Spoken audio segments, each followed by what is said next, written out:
Hey guys, Woody here with Express Screen with another one of our On the Couch series of videos. Today we're going to be showing you how to use the MiScreen software. So this is what the software looks like. It's very simple, very easy to use. We're just going to drag and drop an image into there right now. And obviously that's way too large, it's not going to work. So we just come down here, click the Fit to Page button, and that sizes it to where it's going to be touching the edges of the screen or frame that you see there. So you can move this around, and it actually makes doing multicolors and setting those up pretty easy, because as you can see, those red lines are 10 millimeters each way, and so that makes it easy to make sure you're getting both of your or however many colors you have, making sure they're in the same spot. The X moves the same way. Move it to the right, it goes positive. To the left, it goes negative.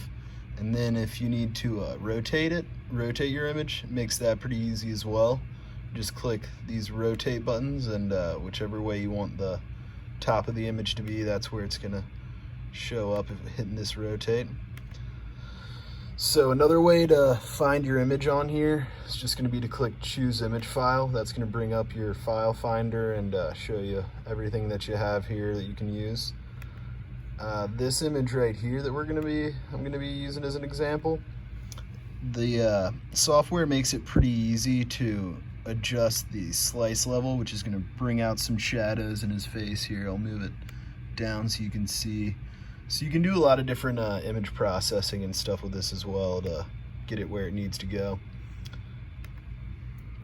So this is actually gonna be our video for tomorrow. We're going to show y'all how to print onto a chloroplast sign if you got some restaurants in the area that are changing hours or changing how they're working. This is a great way to do that and make a sign that's going to last them for a while.